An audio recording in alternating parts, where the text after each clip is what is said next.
Pax Rússica 2024, segunda temporada. No se puede mirar el mundo con un solo ojo. Siglos de historia, de la era de los imperios a la multipolaridad. Rusia, desde los zares hasta Putin, pasando por la Unión Soviética. Conducen Silvana Yarmoluk y Néstor Picone.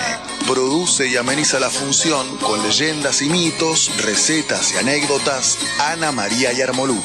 Modera y musicaliza Federico García Blaya. Analizan, debaten y proponen investigadores, filósofos, políticos y periodistas de Ucrania, Chile, Brasil, España, Perú y de la Federación Rusa.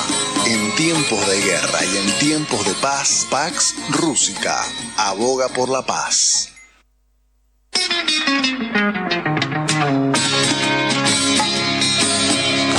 Здравствуйте, девочки, здравствуйте, мальчики. Смотрите на меня в окно и мне кидайте свои пальчики, да, ведь я сажаю алюминиевые огурцы, на брезентовом поле я сажаю алюминиевые огурцы, на брезентовом поле. Estamos al aire, don Néstor Picone, acá en... Uy, yo estaba silbando la canción en tan Pax linda de Rússica. Pax Rússica. A mí también casi me agarra tarareando, ¿eh? Sí, sí. Acá estamos en una mañana lloviznosa en Buenos Aires, en Pax Rússica en AM. ¿Existe esa palabra? No sé, la acabo de inventar. Bueno, listo.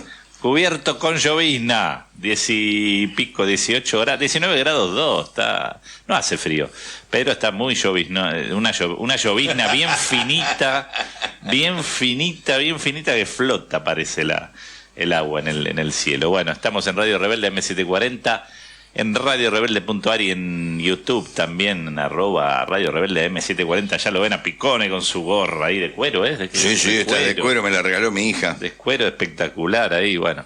Y acá me protege del agua también, claro, de su llovizna. Así es, yo también no uso más paraguas y uso gorra, mientras se pueda. 11 26 90 84 96, el WhatsApp de La Rebelde. 11 26 90 84 96. También tenemos el Twitter, @Pax Rússica, el Telegram, @Pax Rússica Iberoamérica. Ahí hay un montón de información que suben del programa, de la comunidad, de todo. Y paxrussica@gmail.com, el email para comunicarse con este programa. Y ya podemos saludar al aire y en directo vía Zoom con nuestra Silvana Yarmoluk. Здравствуйте, Silvana, buen día, добрый день. Как дела? Здравствуй, Federico, здравствуйте все, здравствуй, мир. Ahora Anita también va a saludar así, pero bueno. Vamos. Acá en un partido de fútbol, estoy desde la mañana. ¿Cómo en un partido? ¿Cómo en un partido de fútbol? Mira que se está jugando en el Congreso Nacional. Porque estamos así como afiebrados. Cada cosita es una cosa impresionante de nervios y... ¿Por qué no la saludamos, Previet, Silvana, a Ana María? Y yo les quiero proponer un breve análisis de eso que estás viendo por la televisión, que no estuvo. A mí ya no me tienen vilo estas cuestiones. Antes sí me pasaba la noche despierto, ya no, porque sé lo que viene, veo la mediocridad. Pero bueno, saludemos. Previet, Ana María. Privet, buenos días, hola querida audiencia, hola lejanos países, lejanos lugares que nos están escuchando. Sí, nos están escuchando. No, me parece bien que tengas eso en la cabeza que nos para escriban, saludarlos que nos a escriban. todos. A mí me gustaría recibir mensajes de otros países que nos escriban. No, pero es porque cierto. me lo pasan por WhatsApp a mí, nos llegan comunicaciones de gente que está en España, gente que está en las diferentes repúblicas de la ex Unión Soviética, que nos escuchan porque es el contacto que tienen con Argentina, con lo que pasa acá, pero además porque son amigos de amigos y además tenés el club de fans. Exactamente. Son partes, son partes. Y siguen siguen con nosotros sufriendo y compartiendo, sobre todo, todas las cosas que decimos, y ahora, preparándose para la Pascua, sufriendo con Argentina, todo lo que, los avatares, y también recordando, ahora que vienen fechas muy importantes, recordando a sus seres queridos que de alguna manera estuvieron o tienen que ver con la Segunda Guerra Mundial. Eso también vamos a conversar. Dos cosas le quiero tirar antes de entrar de lleno a Paz Rúsica, que hoy tenemos temas ya preparados, pero tanto a Silvana como a Ana. Uno es una breve mención sobre el 1 de mayo, agarrándolo por donde quieran, pero fundamentalmente hoy venía pensando en Silvana, a partir de lo que está pasando en el Congreso, que es una demolición del Estado-Nación, que no solo realiza Milei, sino una gran cantidad de parlamentarios que sí, les podemos decir cipayo, todo lo que quiera, pero terminaron armando una mayoría, y vamos a ver cómo sigue en el Senado. Gobernadores que los aprobaron. Gobernadores, hay toda una rosca. La derrota no fue solo electoral, esto lo digo yo, es una batalla cultural que no perdimos porque la seguimos dando. Pero lo que veía Silvana, es esta idea, se me ocurría esta idea, ¿no? Que vos estuviste cuando cae la Unión Soviética. Y yo leí un libro, el Crónicas del fin de una era, de Thelma Lussani, donde cuenta lo que fueron esos momentos. Y yo veía lo que pasa en el Congreso y lo que va a pasar si se llega a aprobar esta ley, muy parecido a esa cosa, porque se cayó el Estado. No solo se cayó la Unión Soviética, se cayó el Estado. ¿O entiendo mal? No, se cayó el Estado porque a partir de la división de la Unión Soviética, en donde las repúblicas obtuvieron su aparente autonomía. Y digo aparente porque todo lo que está sucediendo hoy con Ucrania tiene que ver con esto que estoy diciendo. En el año 1991, estando nosotras con Ana estudiando en Rusia... ¿Ana, también estabas allá? Sí, claro, sí, hasta el 94 mirá. Estuve, hasta mediados del 94. Bueno, entonces sumen las dos, me interesa mucho. Yo estuve desde antes porque hice otra carrera, que era filosofía en la Lomonosov, en la Universidad Estatal, como si fuera la UBA acá, y después las dos terminamos la carrera de cine, las dos. Mi hermana entró en el 88, y Ana, estuvimos hasta el 94, volvimos a finales del 94, así que estuvimos viviendo lo de Chernobyl, lo de la caída, digamos, estrepitosa de la Unión Soviética. Digo estrepitosa porque no fue el muro de Berlín, fue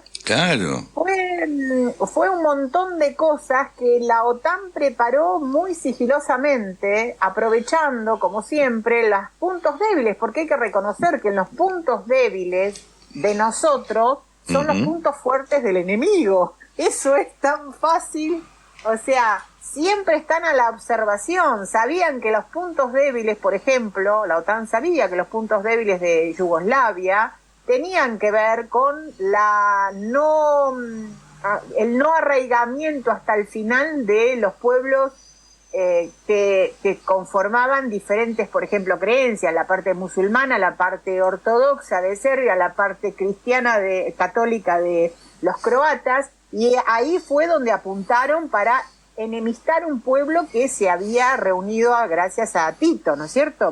Duró lo que duró. Digo esto porque ese fue un poco el inicio de la caída después de la Unión Soviética y de la caída de lo que se llama Muro de Berlín. Ahí estuvo metido el Vaticano, la gente de la Lech Walesa con los sindicatos polacos, aparentes sindicatos polacos. Si uno se pone a ver la historia, todas las cosas tienen su explicación, pero lo más increíble es que estamos repitiéndola, la historia. Acá en la Argentina. Sí, totalmente. Claro. Porque cuando en el 91 cae Rusia, sino la Unión Soviética, se vende al mejor postor por centavos lo que el pueblo, el país construyó durante 70 años. Estoy hablando de fábricas, de... Claro, es el momento del saqueo. Claro. Aparecen, también hay una cosa que por ahí no se menciona mucho, pero aparecen un montón de, digamos, de personajes vendiendo acciones, accionistas fantasmas, porque después todo eso se desmorona. Es el momento, el mayor momento de especulación y de robos, porque finalmente hubo uno muy así que duró muchos años el juicio y todo, de un tal Mao Brody, que era de la compañía MMM, donde la gente depositó su capital para poder, digamos, hacer como una financiación de un emprendimiento, y desapareció este hombre con miles de millones de rublos, de todo. Era el momento del saqueo, que, bueno, coincidiendo. Pero quiero hacerle una pregunta a las dos para comparar con lo que pasa aquí. Todo el mundo dice, la gente votó a Milei, y yo comparto por los entre otras cosas, no es una unicausal, por los errores cometidos, la defensa de la salud pública y la educación pública. Rusia tenía salud pública completa y educación pública gratis completa, ¿o no? Hasta esa época. Sí, no solamente eso, tenía muchísimos beneficios logrados por la Unión Soviética y por los sindicatos, que de alguna manera eso es lo que hasta el día de hoy no se pudo restablecer hasta el final, que son los sindicatos. Porque todas las cosas anteriores, la educación pública y la salud pública, se restableció a partir del gobierno de Putin, cuando empezó a estatizar todo lo que se había desestatizado con Yeltsin y con Gorbachov, que son los dos grandes culpables de la entrega del país, yo puedo decir que era un imperio, porque sí, era un imperio desde el punto de vista de civilización. No tenemos que olvidarnos que el ser soviético, como una persona nacida en la Unión Soviética, tenía se podía definir, era una identidad, sigue siéndola. ¿Entienden? No es solo ser ruso, kazajo, georgiano, abjaso, no es una cuestión de nacional, es una forma de pensar, la sociedad, de las prioridades. ¿Quién es más importante? ¿La nación?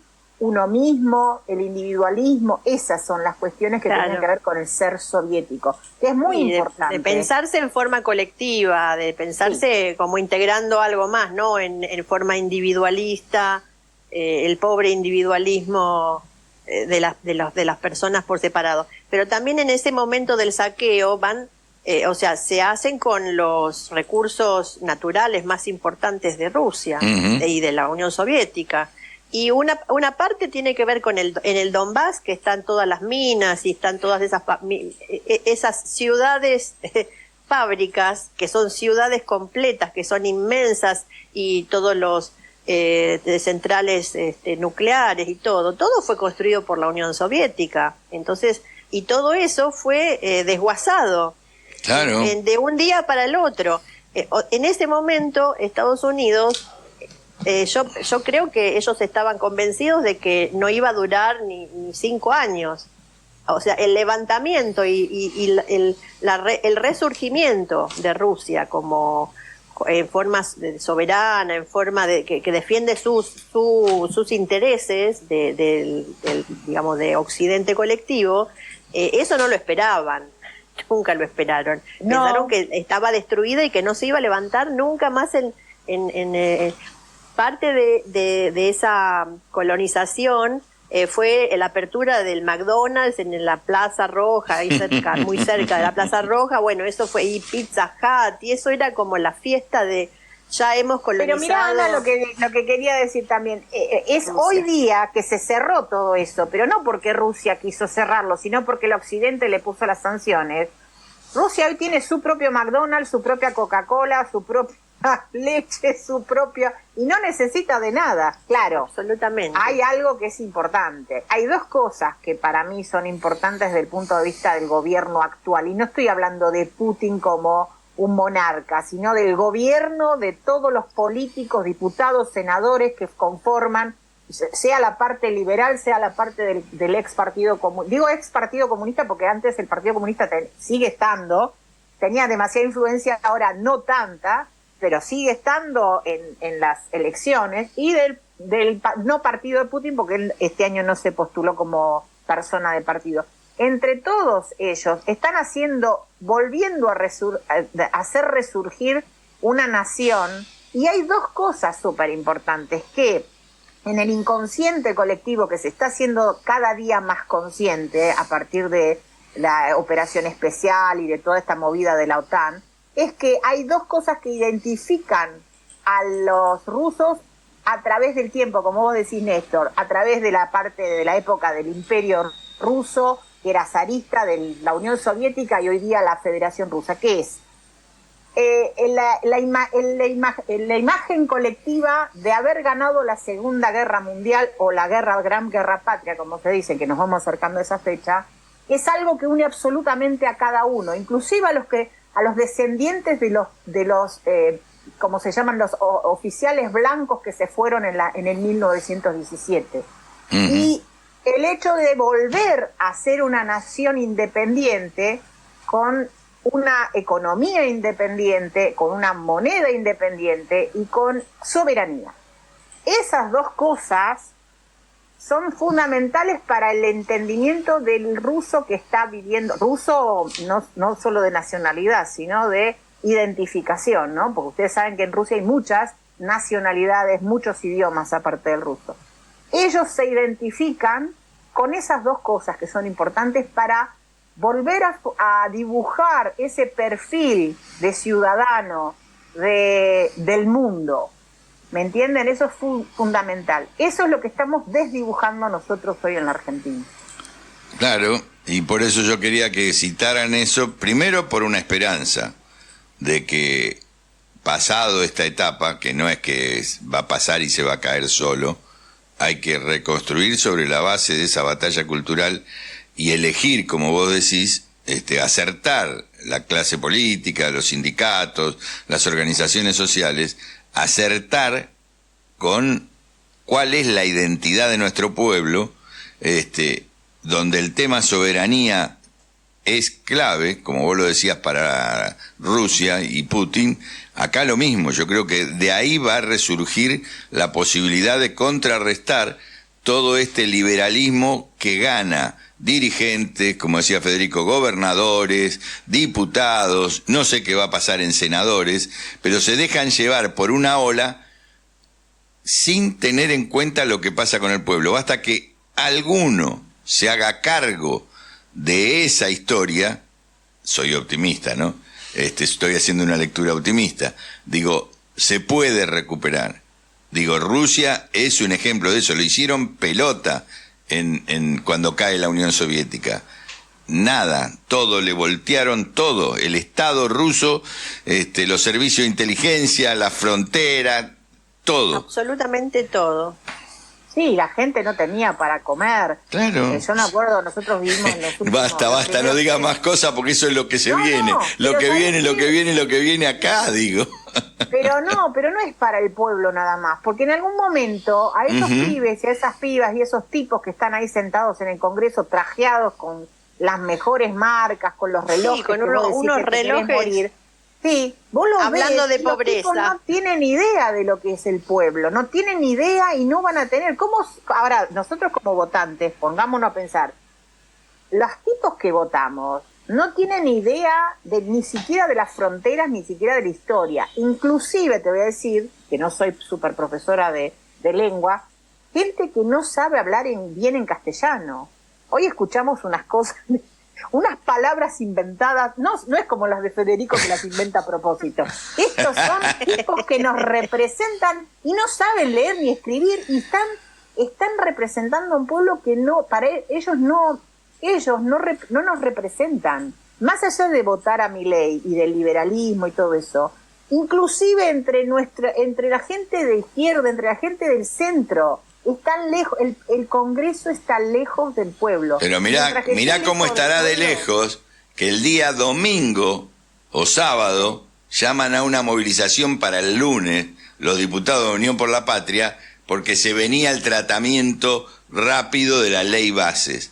Hace 4 meses que estamos discutiendo esto Y los tipos no se dan cuenta que no se puede. Una semana que hubo una marcha, esto lo quería decir porque digo, yo fui dirigente sindical, no podés pedirle tanto a la gente, sobre todo cuando no es un ejército.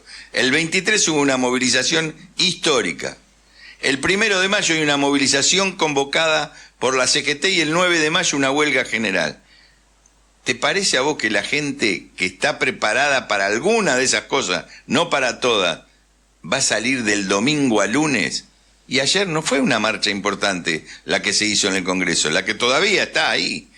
Sí. Digo, eso también muestra la distancia de la dirigencia con respecto al pueblo. Cuando le exige al pueblo cosas que no está en condiciones de hacer porque no está en su costumbre, en su vida, ni en sus posibilidades. Tiene que dejar de trabajar una semana. Solamente el dirigente que cobra el sueldo puede ir 3 veces a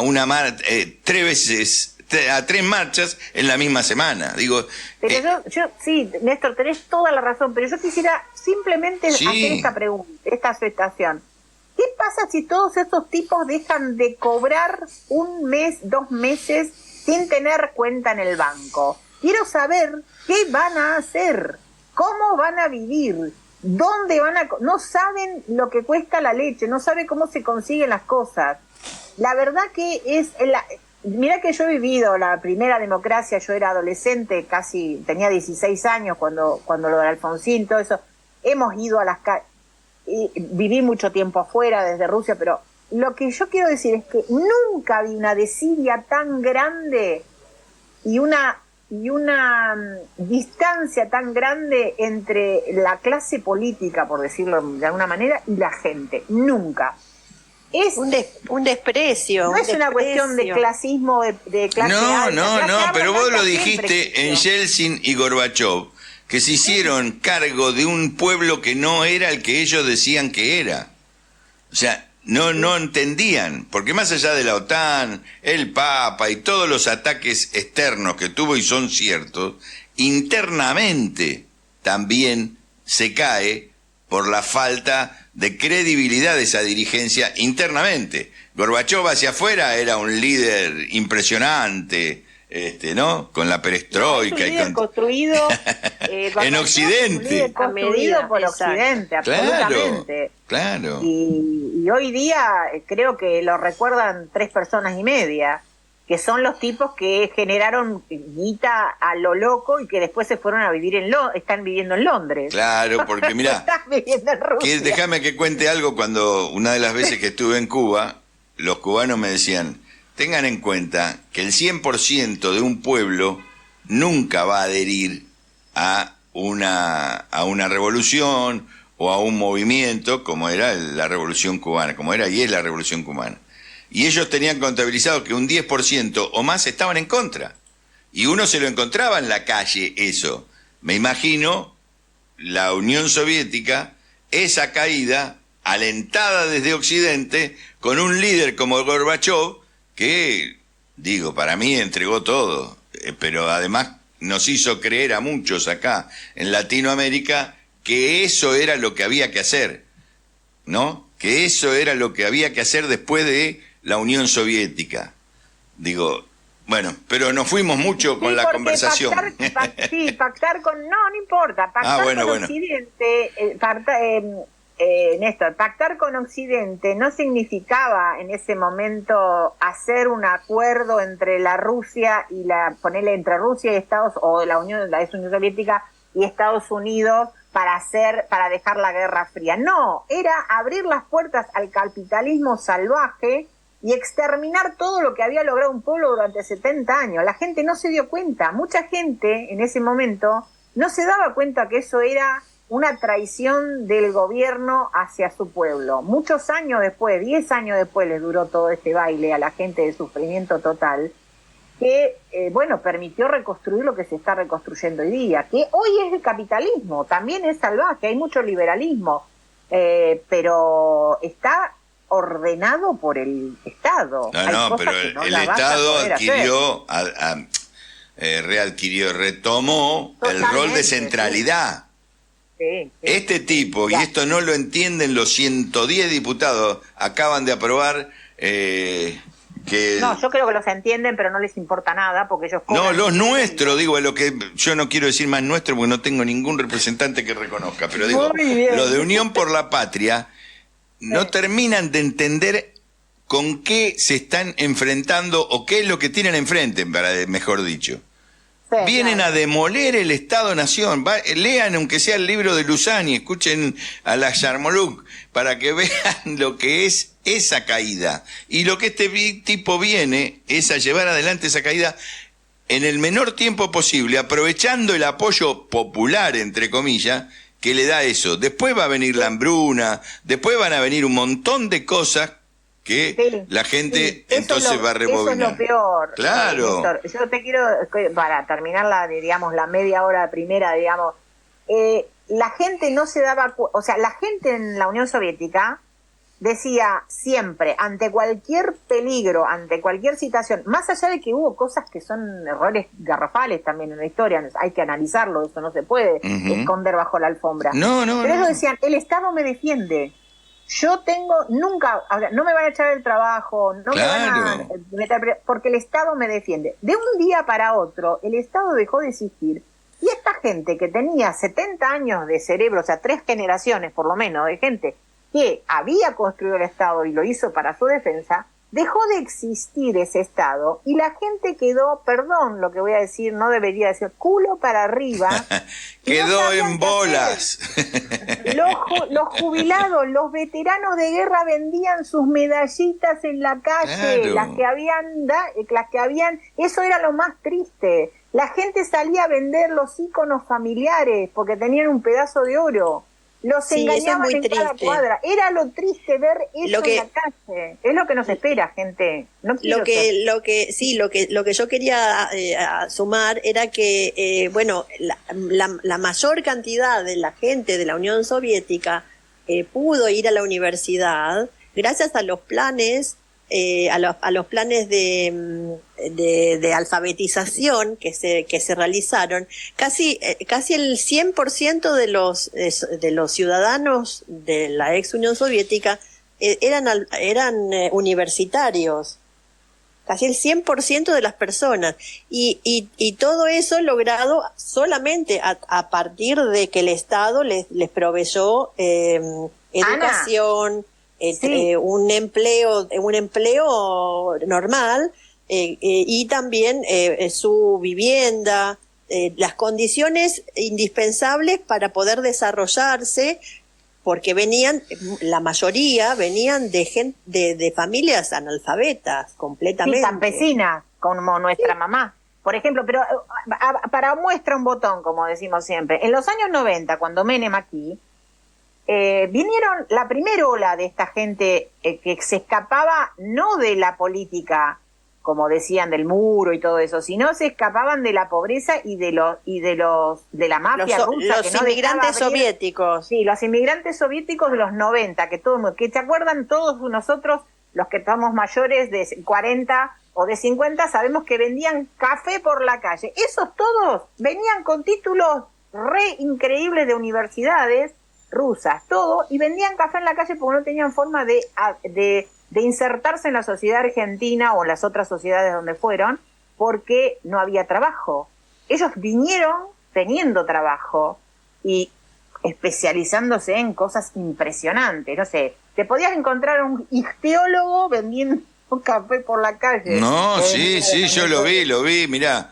No sé qué pasó, pero en la Ciudad Deportiva de Boca, no quiero estirarla demasiado, en la Ciudad Deportiva de Boca nosotros hacíamos campeonatos de nuestro sindicato y estaba lleno de rusos. Yo no sé si había ahí un barco, que había pasado. Lo que pasa es que ahí está la iglesia, en la calle Brasil está la iglesia ortodoxa rusa, la de las cúpulas, donde la gente se reúne, que está al lado de la Boca, digamos. No, claro, pero ahí en la Ciudad Deportiva era muy precario, porque los edificios ya estaban destruidos, no había, no era una cosa linda. Pero bueno, creo que de esto podemos seguir charlando muchísimo más y hay que hacerlo para que la gente pueda entender qué es la caída del Estado, porque estas cosas no son un invento de Milei, ya pasaron y después las consecuencias son terribles.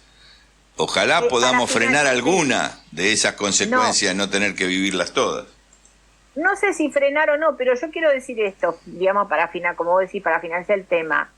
La ex Unión Soviética cayó a tal punto que no, o sea, era subterránea la caída, o sea, perdió absolutamente todo, pero lo recuperó. Hoy día está todo recuperado, por lo menos en Rusia. En otras repúblicas es más complicado, porque también hay que pasar este trayecto de la soberanía, de la producción nacional, de que los empresarios sean patriotas, porque viste, la palabra patriota y empresario yo siempre digo como que no se puede decir la misma frase, pero sí se puede. Entonces, yo lo que quiero decir, la Unión Soviética cayó a bajo cero de los bajos ceros de la economía. Prácticamente no había, o sea, se habían robado absolutamente todo lo que era estatal, todo. Pero en el año 2001 se decidió volver, y en estos 12, 13, 14 años se recuperó absolutamente todo. Así que tenemos esperanza. No, yo también, y la esperanza en el pueblo y en la historia, como lo de Rusia, por eso les hice esta pregunta, de la historia del pueblo argentino. Lo que pasa es que estamos sometidos a un ataque cultural impresionante, como lo vivieron ustedes en aquel momento. Por eso digo, quería dejar un mensaje de realismo y de esperanza. Pero bueno, tenemos que ir a la tanda, vamos a la tanda. Está muy interesante. Federico me está mirando. Yo estoy atento y interesadísimo, pero bueno, vamos a la tanda primero.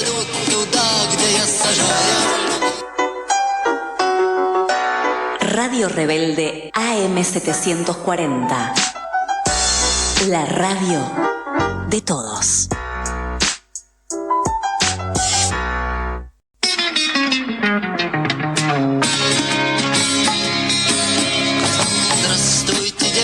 Volvemos a Pax Rústica en AM740 con una mañana de 19 grados 8 en la ciudad de Buenos Aires, llovizna.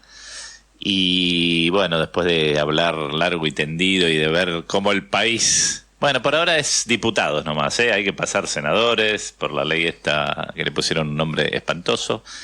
Ya aprobaron una de las cosas que yo no digo que no creía que fueran a aprobar, que es la delegación de facultades. Sí. Eso es como decirte... No se puede creer. Claro, como decir, yo no soy más quien soy. Yo soy legislador, tengo que defender mi posición. No, es un papelón. Vamos a ver qué pasa en el Senado, pero bueno, ya igual está difícil. Y las privatizaciones también fueron aprobadas. Bueno, volvamos a Rusia, a Pax Rústica, M740. Che, tenemos... Sacame un pasaje. Sí. Ayer veíamos acá unas imágenes en la tele de Rusia muy lindas, en la tele que tenemos acá en el estudio, y nos acordábamos de este programa.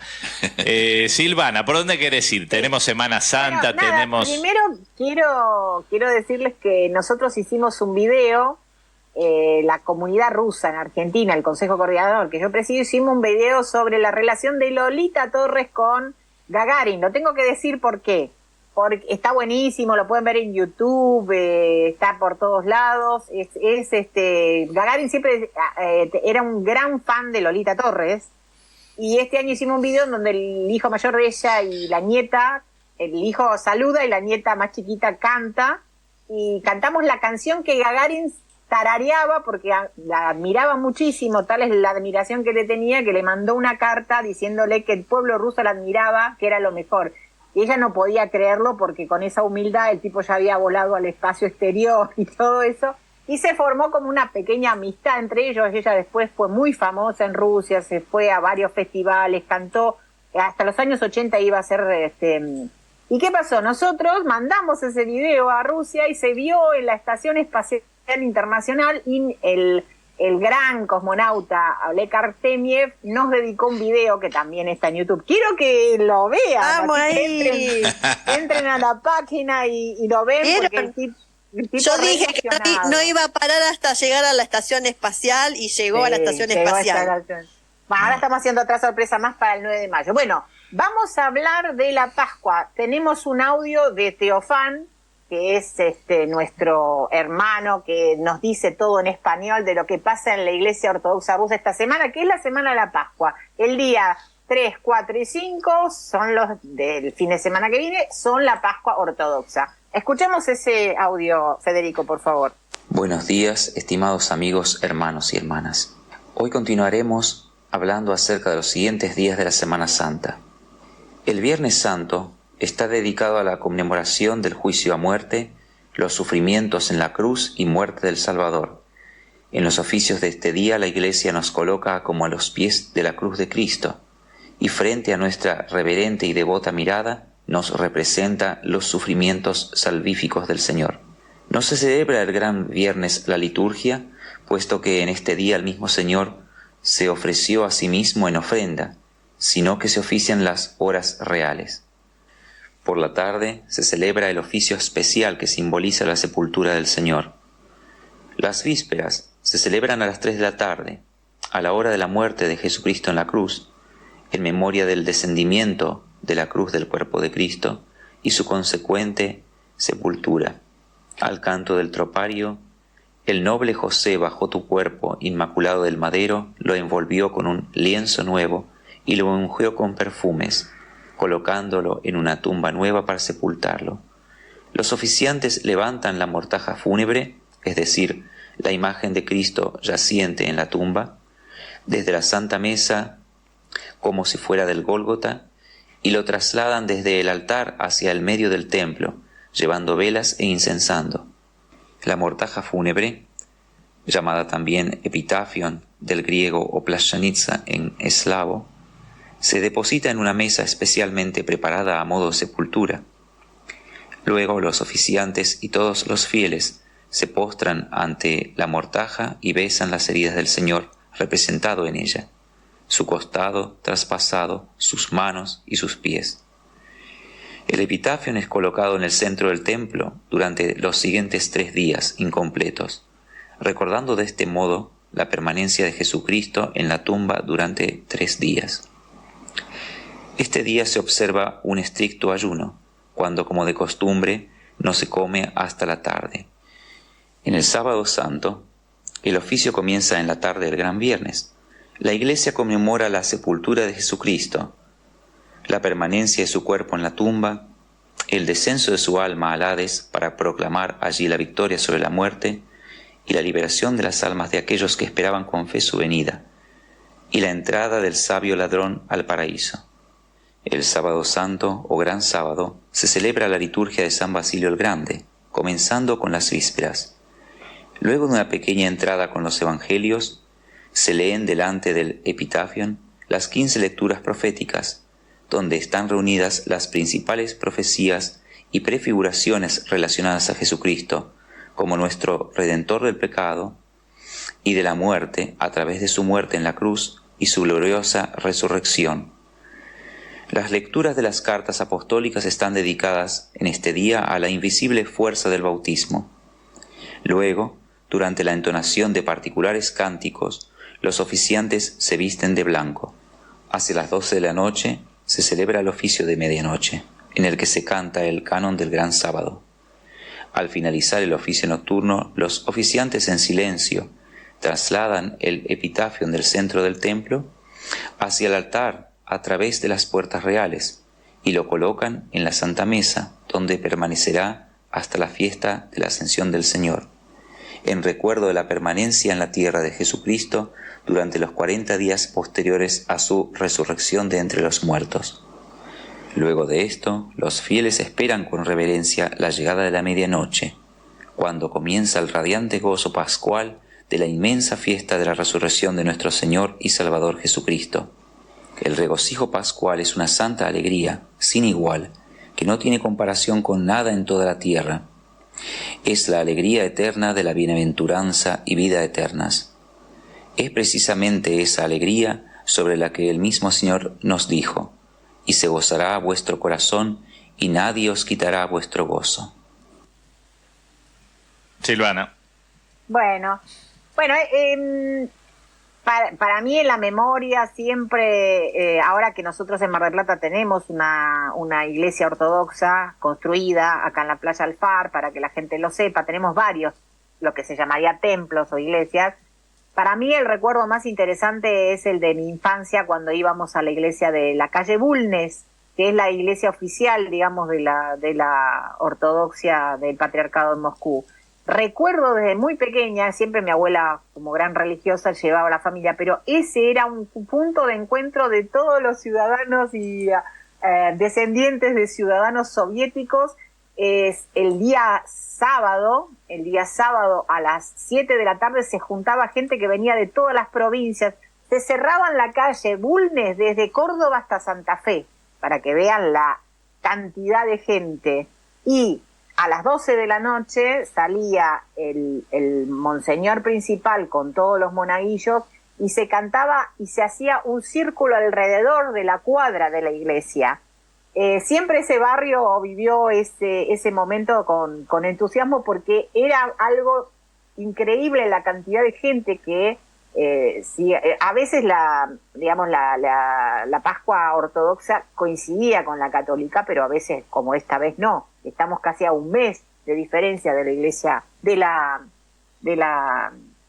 Pascua católica. Uh-huh. Nada, ahora Ana, para el programa que viene, que es jueves, que empieza ya estamos casi sobre la hora, va a hablar de cómo se pintan los huevos. Hay toda una cultura de pintar huevos y va a explicar toda la situación con eso. Pero tenemos otro audio más, Federico, sí, que tiene que ver con de Enrique Refollo, que tiene que ver justamente porque entramos también en el mes de la victoria. Como hemos dicho en la primera parte del programa, la victoria de la Segunda Guerra Mundial para el Occidente, o Gran Guerra Patria, se le llama Gran Guerra Patria porque la guerra sucedió en territorio soviético durante 4 años y se llevó más de 27 millones de vidas entre soldados y población. Por esa razón nosotros empezamos varios programas de historia. Hoy es un día especial, lo tengo que decir, aunque no me voy a explayar demasiado. Hoy, 30 de abril, se cumplen 79 años de la famosa foto de la bandera sobre el Reichstag. Que vamos a contar un poco la historia, si nos queda tiempo hoy, si no, el jueves que viene, porque es muy interesante cómo un muchachito de 20 años, que era soldado, kazajo, no tenía nacionalidad rusa, llegó al Reichstag y puso la bandera sobre... Pero tiene muchas historias esa foto, porque todo el mundo dice que es trucada. Y sí, tenemos que admitir, es trucada, pero hasta cierto punto. Ahora vamos con Refollo y su análisis sobre esa guerra. Bueno, ahora que se acerca el 9 de mayo, precisamente el día de la victoria para rusos, bielorrusos, ucranianos y muchos otros pueblos de la entonces Unión Soviética, es un día muy especial. Es el día en el que acabaron con la Alemania nazi, el día en que tomaron Berlín y el ejército alemán se rindió, rendición incondicional, por cierto. Y claro, desde el lado ruso actualmente es un día muy importante, es un día en el que una vez más el pueblo ruso se enfrentó, resistió y venció una invasión conjunta desde Europa, con un gran país, en ese caso Alemania, reclutando también tropas auxiliares de otros países europeos, como hizo en su momento la Francia napoleónica, y también Suecia, por ejemplo, por poner varios ejemplos. La cuestión es que para Rusia es un día fundamental, como muchos rusos de la actualidad siguen recordando, no estarían aquí de no ser porque su abuelo, su abuela sobrevivió a la guerra. Sin ese dieduchka, babuchka, es decir, sin ese abuelo o abuela, no existirían, no estarían aquí.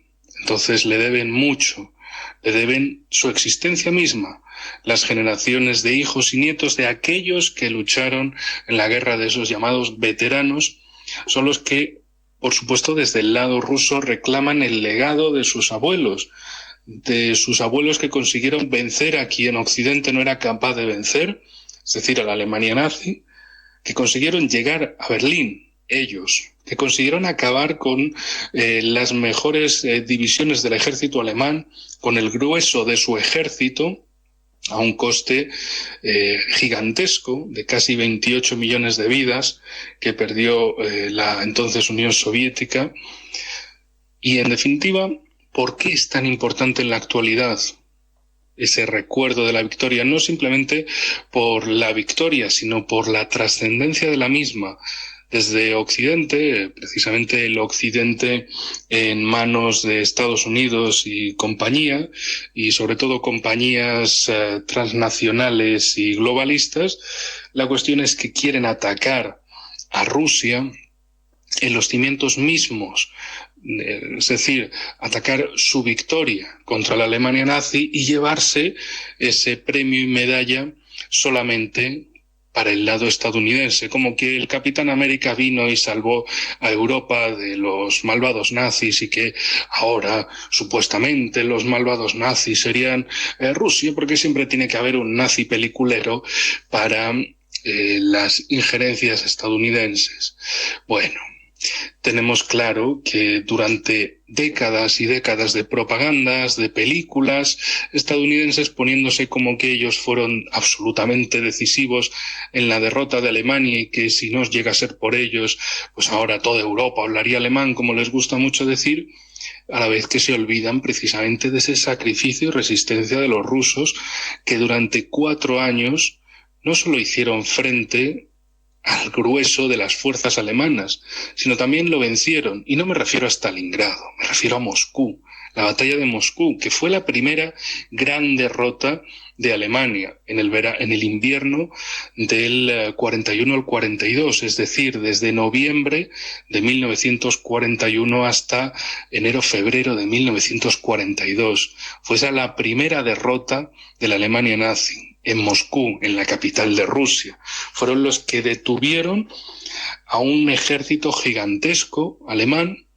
que también lo detuvieron en San Petersburgo, en el entonces Leningrado, que quedó bloqueada por casi 3 años, y en el sur intentaron hacer la defensa todo lo mejor que pudieron, hasta precisamente acabar con ese famoso sexto ejército alemán en la entonces Stalingrado, hoy Volgogrado.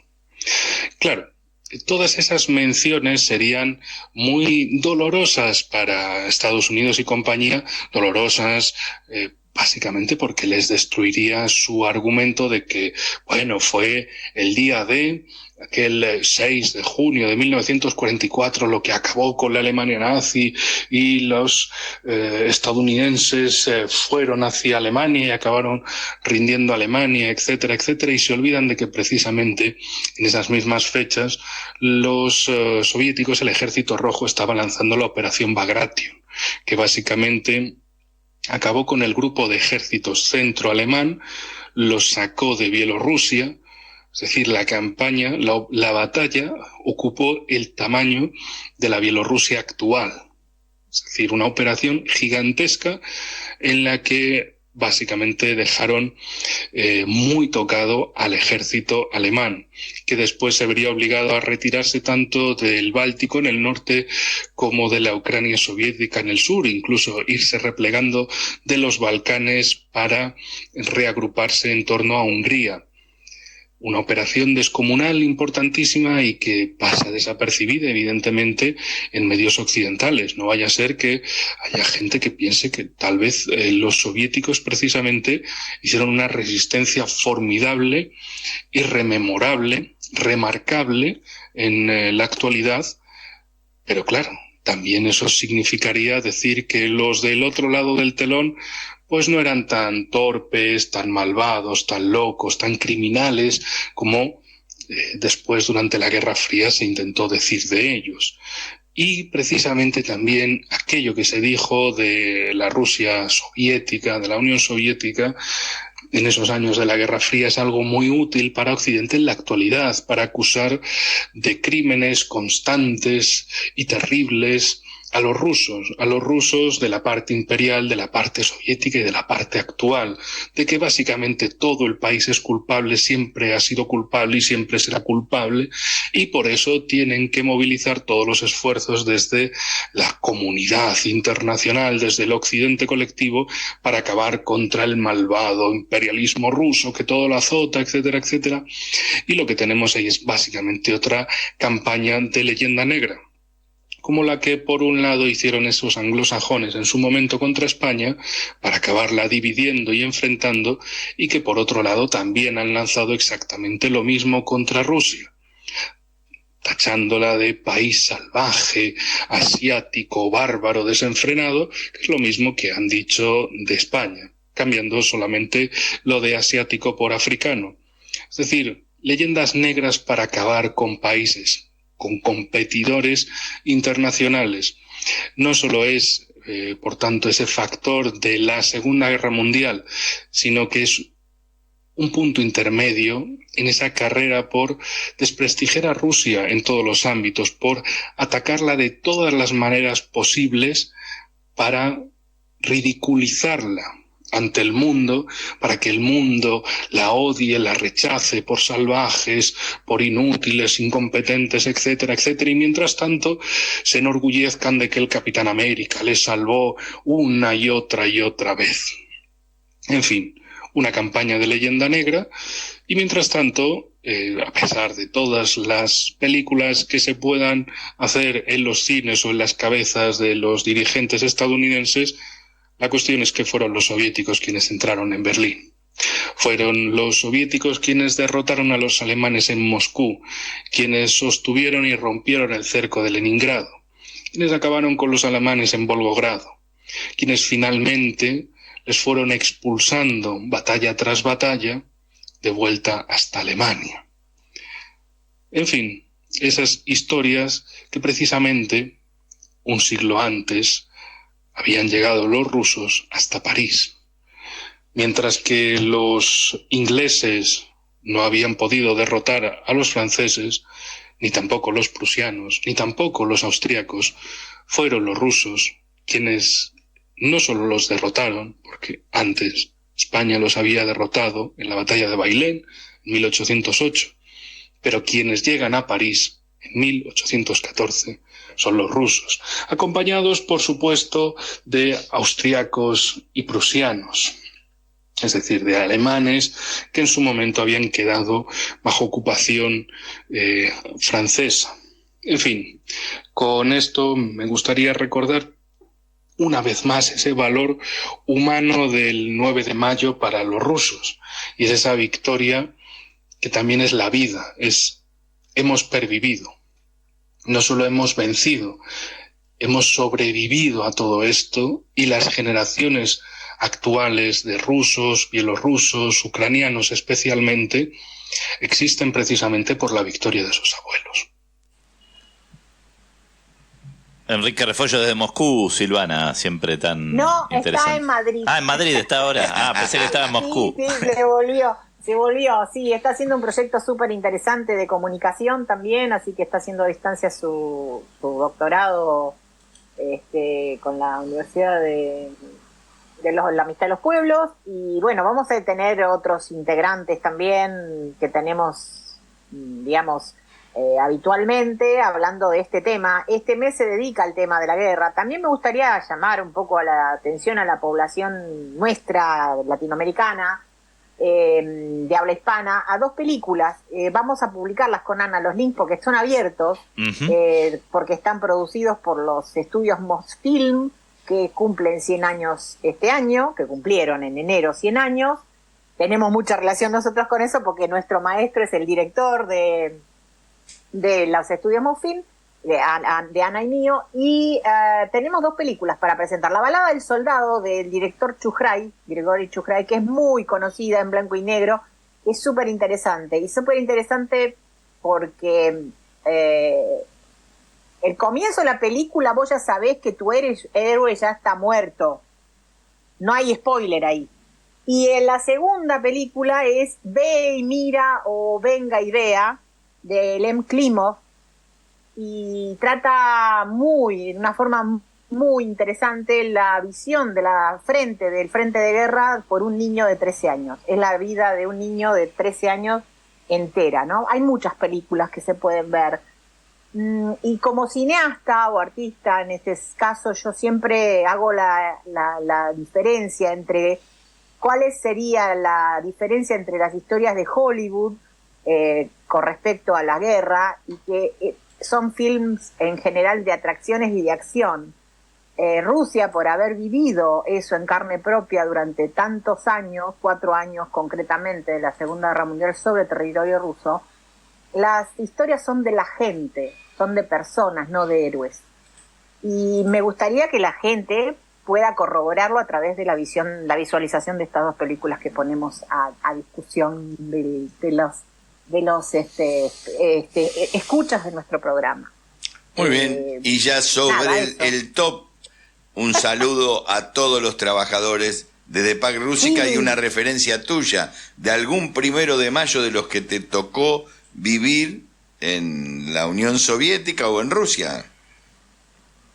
Bueno, a mí me tocó vivir todavía la época soviética. El 1 de mayo era una gran fiesta con flores, con claveles en todos lados porque empieza la primavera, claro. Recién empezó la primavera, y eran pancartas de todos los sindicatos y la movilización grandísima. Tuve la posibilidad de participar una vez a partir de la universidad de la movilización de la plaza, en la Plaza Roja, que era como el desfile del 9 de mayo. Había 2 desfiles muy importantes en la Unión Soviética. Uno, el desfile del 9 de mayo, por el Día de la Victoria, que era militar, y el de los sindicatos y los obreros el 1 de mayo. El de los sindicatos y los obreros ya no existe más, pero, digamos, hay una revalorización del sindicalismo que estaría bueno charlarlo en algún momento. Pero sí participé y fue una cosa impresionante, porque todos mostraban sus logros, los logros económicos, los logros de los obreros, que eran la base primordial del Estado soviético. Bueno, mañana no será así acá en la Argentina. Mostraremos los logros, sí. Los dientes vamos a mostrar. Los logros que se obtuvieron en otras épocas y que ahora vemos como minuto a minuto van cayendo en esta Cámara de Diputados. Veremos qué pasa en senadores. Pero bueno, feliz Día del Trabajador y de la Trabajadora. Mañana, 1 de mayo. ¿Nos vamos, Federico? Nos vamos agradeciendo a Carlos Dimanes. Chao, Silvana, hasta el jueves. Hasta el jueves. Hasta Daniel.